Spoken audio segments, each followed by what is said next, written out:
Bonjour et merci de nous retrouver ce dimanche pour une nouvelle émission de Sagesse bouddhiste. S'engager sur la voie de l'éveil, c'est d'une part acquérir la sagesse, mais c'est aussi développer la compassion. On oublie parfois que ces deux vérités vont ensemble. Et pourtant, éviter la souffrance aux autres êtres, agir dans leur intérêt et les aider à s'éveiller, c'est contribuer à notre propre éveil. Dans la tradition Zen Soto, cela s'appelle Bodhaishin, c'est-à-dire l'aspiration à l'éveil, non pas pour soi-même, mais d'abord pour les autres. C'est de cet esprit d'éveil dont nous allons parler ce matin avec notre invité Roland Yunoresh. Nous définirons ce qu'est Bodhaishin, l'esprit d'éveil, quels sont ses effets sur celui qui le pratique et sur les autres, et par quelle pratique nous pouvons le développer. Roland Resch, bonjour. Bonjour. Alors vous êtes moine dans la tradition Zen Soto depuis 45 ans. Oui. Vous dirigez le dojo Zen de Nice, dans lequel vous enseignez, Oui. mais vous enseignez également dans de nombreux autres endroits, en France et en Europe. En France, par exemple, au centre de la Gendronnière, près de Blois. C'est cela. Et puis vous êtes l'auteur de nombreux ouvrages, dont un consacré à l'esprit d'éveil. C'est cela aussi. Oui. Alors, nous allons tout d'abord tenter de définir ce que c'est Oui. Bodhaishin, l'esprit d'éveil. Qu'est-ce que ça veut dire, Bodhaishin ? Bodhaishin veut dire l'esprit de Bouddha, c'est-à-dire l'esprit qui aspire à la réalisation de l'éveil pour aider tous les êtres à se libérer de leurs souffrances. Ça provient de la propre démarche du Bouddha Shakyamuni qui, lorsqu'il a pris conscience de toutes les souffrances liées à la permanence, telles que la maladie, le vieillissement, la mort, la non-acceptation de cette impermanence est une cause fondamentale de souffrance. Et il a fait le vœu à ce moment-là de trouver un remède à cette souffrance en s'engageant dans la voie spirituelle. Donc ça a été sa motivation de départ. Et donc quand on parle de Bodhaishin, ça veut dire être un peu sur les traces du Bouddha, avoir la même démarche que lui de prise de conscience de la souffrance qui résulte de la non-acceptation de l'impermanence, et en même temps avoir cette intuition qu'il y a un chemin possible, parce que la souffrance a des causes, et cette souffrance a des causes, et il y a donc un chemin possible pour s'en libérer, et on peut le pratiquer, on peut le transmettre. Est-ce que vous pouvez nous expliquer l'étymologie de Bodhaishin, peut-être ? Alors, en sanskrit, c'est bodhicitta, et bodhi, ça veut dire l'éveil, et chitta, c'est l'esprit, donc l'esprit qui aspire à l'éveil. Donc ça n'est pas particulier au zen ? C'est pas particulier au zen, je crois que c'est le point de départ de tout bouddhiste. Toute personne qui s'engage dans la voie du Bouddha doit normalement être inspirée par ce désir d'un éveil généreux pour venir en aide à tous les êtres. Oui. Ce qui est fondamental à comprendre, c'est que c'est un esprit tourné vers les autres. C'est tourné vers les autres tout simplement parce que notre véritable nature de Bouddha est le fait que nous ne sommes pas séparés des autres en réalité. Nous vivons par un total interdépendance avec tous les êtres, humains et même non humains. Et donc, on ne peut pas s'éveiller et se libérer tout seul parce que nous sommes vraiment reliés aux autres. Et un éveil solitaire n'est pas un véritable éveil. Il n'y a pas de véritable bonheur si on ne participe pas au bonheur des autres. Est-ce que ça veut dire que l'esprit d'éveil, c'est celui qui anime le bodhisattva ? Oui, absolument. C'est l'esprit d'éveil, celui qui anime le bodhisattva. Et alors, justement, le bodhisattva est le grand héros du grand véhicule. Et justement, par sa générosité, par le fait qu'il consacre sa vie et ses multiples vies, puisqu'il fait le vœu de constamment œuvrer à la libération des êtres, le bodhisattva, donc, est vraiment le symbole de ce grand véhicule qui est animé par la compassion. Et c'est pour ça que la sagesse et la compassion ne sont pas séparées, parce que la sagesse, c'est-à-dire se comprendre soi-même, c'est comprendre cette non-séparation d'avec les autres, la vivre intimement et l'actualiser par l'esprit de compassion. Alors, on va s'intéresser, si vous voulez bien, aux effets que produise l'esprit d'éveil sur celui qui en est animé. Qu'est-ce que ça provoque ? Oui, alors d'abord, l'esprit d'éveil, ça nous libère nous-mêmes de nos propres attachements, puisque ça nous incite à la compassion, à l'attention aux autres. Ça nous incite donc aussi à être constamment conscient de l'impermanence. Donc, ça nous empêche de rester attachés à nous-mêmes, à nos propres objets d'attachement. Donc, le fait d'être conscient de cette impermanence est déjà source de libération.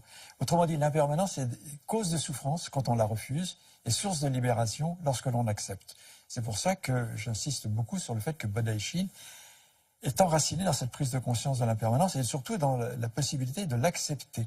L'accepter comme finalement non pas une chose douloureuse, lorsque l'on accepte, c'est extrêmement libérateur. Une vie qui accepte l'impermanence est une vie qui retrouve sa créativité, sa capacité à évoluer, sa capacité à se transformer, sa capacité à vivre en harmonie avec la réalité du monde. Roland Reich, pour parvenir à cet esprit d'éveil, que faut-il développer avant tout?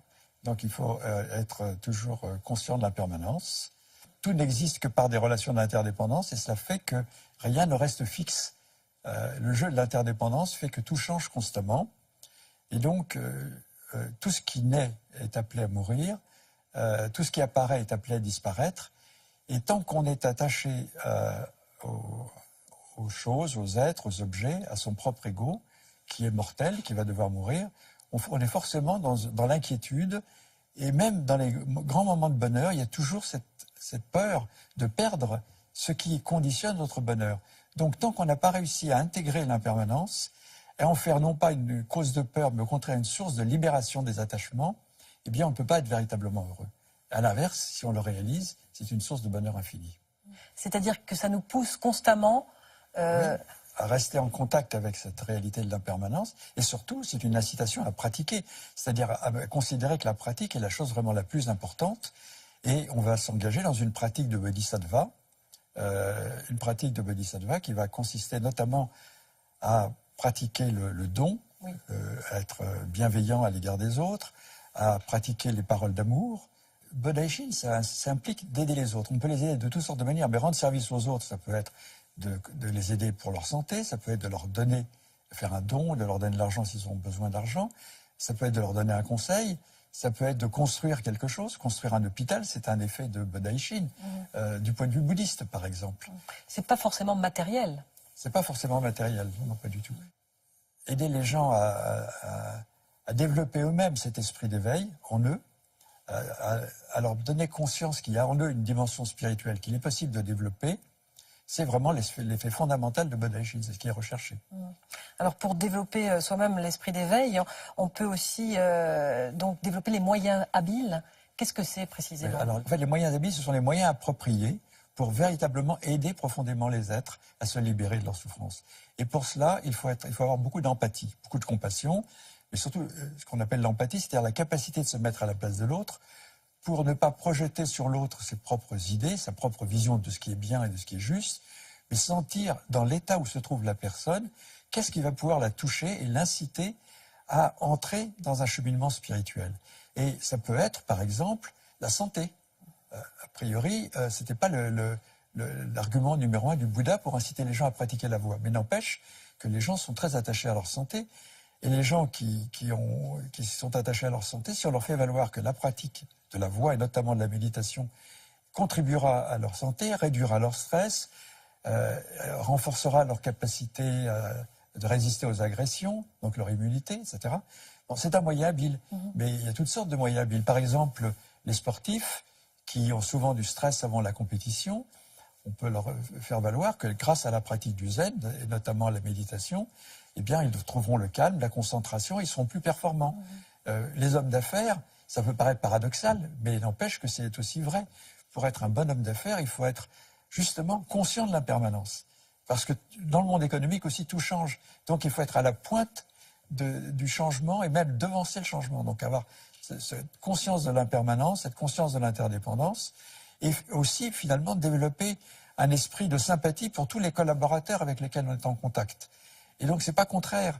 Donc finalement, cet esprit d'éveil et cette compassion, cette sagesse de l'esprit d'éveil est bénéfique pour tout le monde. Mais les moyens habiles, c'est de ne pas vouloir faire un sermon stéréotypé, mais au contraire se rendre compte quelle est la préoccupation, qu'est-ce qui va toucher la personne dans l'état où elle est à ce moment.